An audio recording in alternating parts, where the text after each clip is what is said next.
అందరికీ నమస్కారం. ప్రజల తీర్పు ఎలా ఉందో చూశారు. ఎన్నికల ముందు, కౌంటింగ్ ముందు 2 రోజుల ముందు ఏదైతే ఆరా మస్తాను వైసీపీ ప్రభుత్వం వస్తాదని చెప్పాడో అది జగన్మోహన్ రెడ్డి, పెద్దిరెడ్డి, సజ్జల రామకృష్ణారెడ్డి,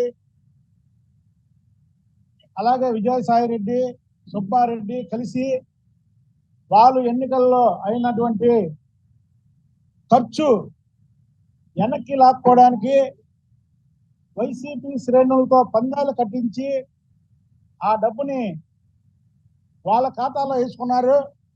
నేను ముందే చెప్పాను, అప్రమత్తంగా ఉండండి. ఆరామస్తాంది ఫేక్ సర్వే, అది వీళ్ళే చెప్పించారని ఇవాళ వైసీపీ నాయకులు, కార్యకర్తలని ఆర్థికంగా నాశనం చేసి వాళ్ళ డబ్బుని జగన్మోహన్ రెడ్డి అండ్ కో ఖజానాలో చెల్లింది. ఆ రోజు 100కి 100 రూపాయలు నేను చెప్పింది నిజం. ఇక రాష్ట్రంలో 5 సంవత్సరాలుగా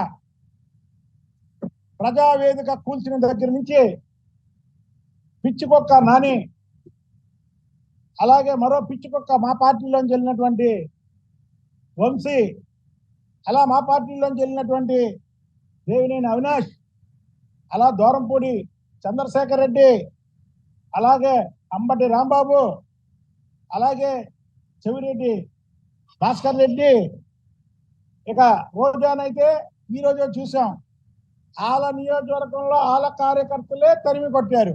చంద్రబాబు నాయుడు గారిని కుటుంబం మీద వ్యక్తిగతంగా మారినటువంటి వాళ్ళని మాత్రం వదిలే ప్రసక్తే లేదు.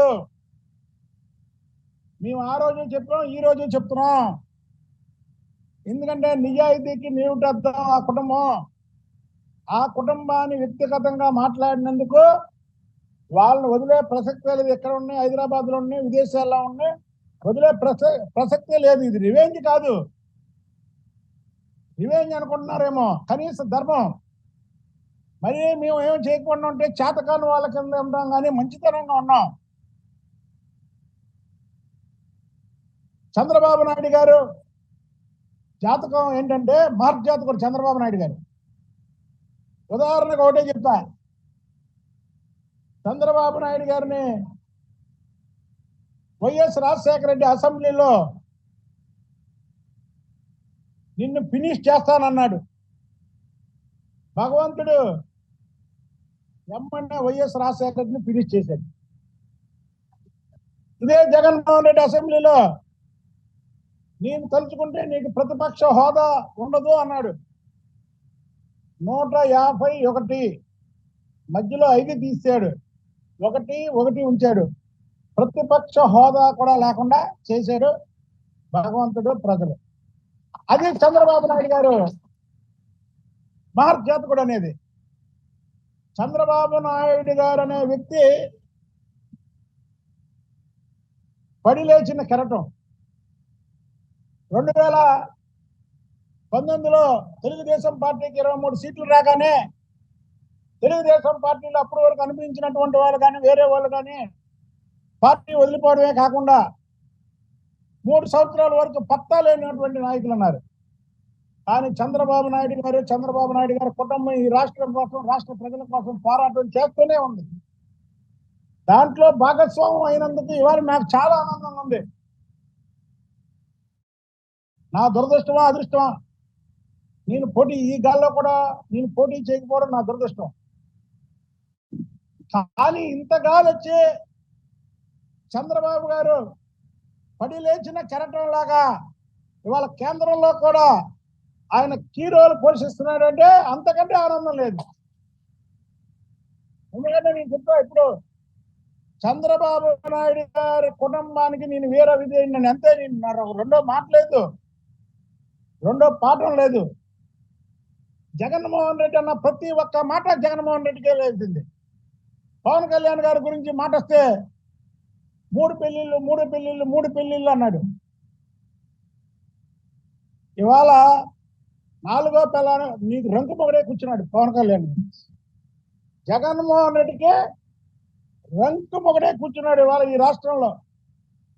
ఒక వ్యక్తిని మాట మాటికి మూడు పెళ్లిళ్ళు అన్నావు కదా, ఇవాళ ఒప్పుకుంటావా నువ్వు?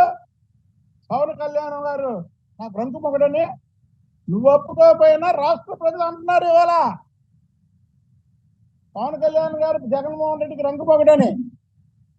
కాబట్టి ఒకటే చెప్తున్నాం మీకు, లోకేష్ బాబు గురించి మాట్లాడారు. లోకేష్ బాబు గారిని చంద్రబాబు గారిని ఇద్దరిని ఫినిష్ చేయడానికి హైదరాబాద్ లో కేటీఆర్ వెళ్ళి వాళ్ళ ఇంటికి వెళ్ళి జగన్మోహన్ రెడ్డి ఇంటికి వెళ్ళి కలిసి లోకేష్ మీద అవాకులు చవాకులు మాట్లాడి బయటకు వచ్చి అన్నను కలిశాను, అన్నను కలిస్తే తప్ప అన్నావు.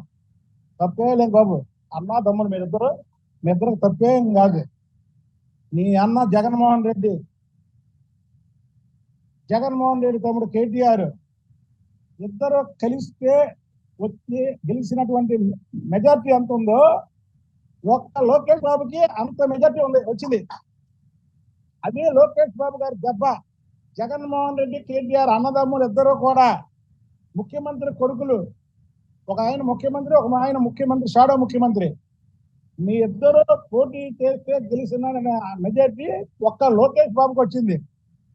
నా బీసీలు అన్నావు. మంగళగిరి నియోజకవర్గం బీసీల నియోజకవర్గం అన్నావు. మంగళగిరి నియోజకవర్గం బీసీల అడ్డా అన్నావు. నిజమే, మంగళగిరి నియోజకవర్గం అనేది ఎప్పటికీ బీసీల అడ్డే, బీసీల నియోజకవర్గమే. కానీ ఆ బీసీలు బ్రహ్మరథం పట్టింది పెద్ద బీసీ లోకేష్ బాబు గారికి. అంటే నువ్వు బీసీ వ్యతిరేకవి, కాబట్టి పెద్ద బీసీ ఎవరు? లోకేష్ బాబు. కాబట్టి లోకేష్ బాబుకి మీ అన్నదమ్ములు జగన్మోహన్ రెడ్డి కేటీఆర్ కి ఎన్నికల్లో ఎంత మెజార్టీ వచ్చిందో మా బీసీలందరం కూడా అంత కన్నా ఎక్కువ మెజార్టీతో గెలిపించాం. ఒకటి మాత్రం గుర్తుపెట్టుకో, జగన్మోహన్ రెడ్డి అనుకో, జగన్మోహన్ రెడ్డికి రాజకీయాలకి స్వస్తి. జగన్మోహన్ రెడ్డి జీవితం జైలు జీవితమే, దీంట్లో రెండో క్వశ్చనే లేదు అసలు. ఎందుకంటే పక్కనున్న తమిళనాడులో శశికళ చేసిన అవినీతి, ఆమె దాదాపు 6 సంవత్సరాలు జైలు శిక్ష అనిపించింది, 7 సంవత్సరాలు. కానీ జగన్మోహన్ రెడ్డి చేసిన అవినీతి అంతకంటే 100 రెట్లు ఎక్కువ, దాదాపు 42,000 కోట్ల రూపాయలు. కాబట్టి జగన్మోహన్ రెడ్డి 3 జన్మలు ఎత్తినా సరే తరగని శిక్ష పడింది జగన్మోహన్ రెడ్డి. కాబట్టి జగన్మోహన్ రెడ్డి జీవితం జైలు జీవితం. కానీ ఎవరైతే ఈ పిచ్చి కుక్కలు ఈ కృష్ణా జిల్లాలో ముఖ్యంగా ఉన్నారో ఆ పిచ్చి కుక్కలు, ఆ పిచ్చి కుక్కల్ని వదిలే ప్రసక్తే లేదు.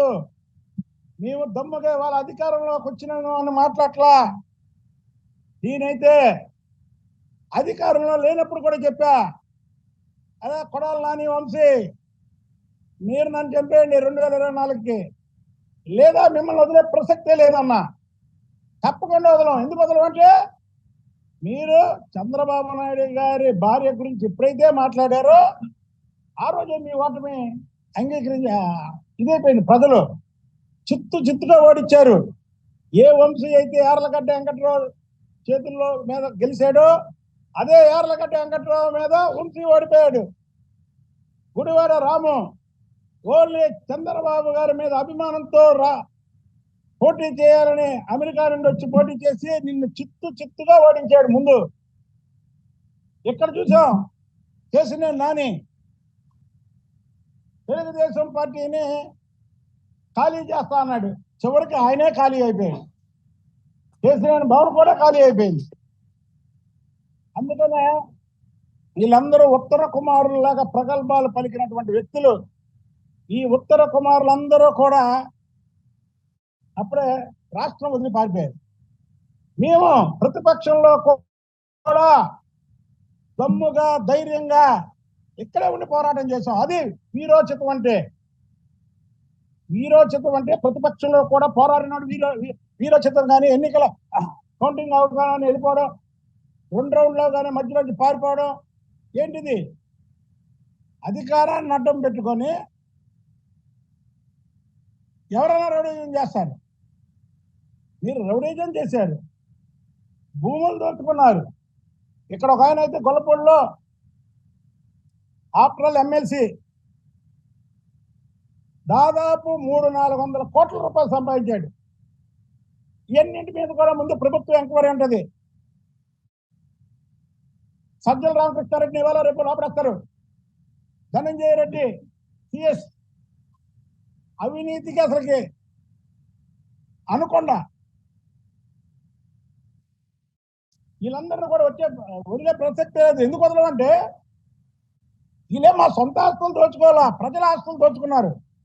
మేము చెప్పాం, మేము అధికారంలోకి రాగానే ప్రజల ఆస్తులు ప్రజలకు అప్పచెప్తామని. తప్పకుండా ప్రజల ఆస్తులు ప్రజలకు అప్పచెప్తాం. విజయసాయి రెడ్డి ఉత్తరాంధ్రలో ఎన్ని ఆస్తులు దోచుకున్నాడో అందరూ కంప్లైంట్ ఇవ్వండి ధైర్యంగా. నేను ఆ రోజు నుంచి ఈ రోజు వరకు చెప్తున్నా.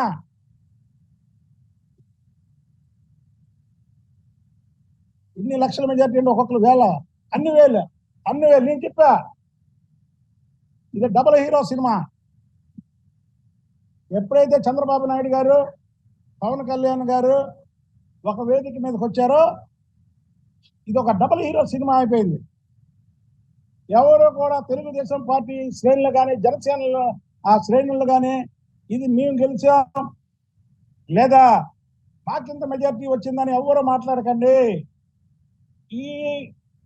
మీకు వేసిన ప్రతి ఒక్క ఓటు కూడా చంద్రబాబు నాయుడు గారు, పవన్ కళ్యాణ్ గారిని చూసే వేశారు. అది మనం దగ్గర పెట్టుకొని పని చేయాల్సినటువంటి బాధ్యత ఇవాళ గెలిచిన ప్రతి ఒక్కరి మీద ఉంది. జగన్మోహన్ రెడ్డి వ్యతిరేకం, ఇద్దరు హీరోలు అవతల ఒక విలన్కి ఇద్దరు హీరోలకి మధ్య జరిగిన ఫైటింగే మే 13 జరిగినటువంటి పోలింగ్. ఆ పోలింగ్ లో రాష్ట్ర ప్రజలు ఇప్పుడు వరకు భారతదేశ చరిత్రలో ఇంత మెజార్టీలు ఇచ్చిన చరిత్ర దాఖలాలు ఎక్కడా లేవు. అది ఇక్కడ ఈ ఇద్దరు హీరోల ఇది. చంద్రబాబు నాయుడు గారు ఇంకోటి చెప్పాలి. మనం సినిమాలు చూస్తాం, బాహుబలి వచ్చింది ఫస్ట్, తర్వాత బాహుబలి 2 వచ్చింది. కానీ 2024 జూన్ 4 మళ్ళీ తెలుగుదేశం పార్టీ 2. మీకు ఏదైతే 41 సంవత్సరాలు 1, ఎందుకంటే తెలుగుదేశం పని అయిపోయింది అన్నారు. మళ్ళీ తెలుగుదేశం పార్టీ పార్ట్ 2 ఇది. ఇంకో 40 సంవత్సరాల వరకు తెలుగుదేశం పార్టీకి తిరగలేదు. ఇది ప్రతి ఒక్కరూ ఆలోచన చేయాలి. ఎందుకంటే ప్రాంతీయ పార్టీ, ఇదేమి జాతీయ పార్టీ కాదు. ప్రాంతీయ పార్టీలో ఎన్నో ఒడిదుడుకులు పడ్డటువంటి చంద్రబాబు గారు మళ్ళీ పార్టీని రక్షించి మళ్ళీ టీడీపీ 2. ఇందులో చంద్రబాబు గారికి ఎంత పాత్ర ఉందో మాకు తెలిసి లోకేష్ బాబు గారికి కూడా అంతే పాత్ర ఉంది. ఈసారి భువనేశ్వర్ గారికి, బ్రాహ్మణి గారికి కూడా పాత్రలు ఉన్నాయి.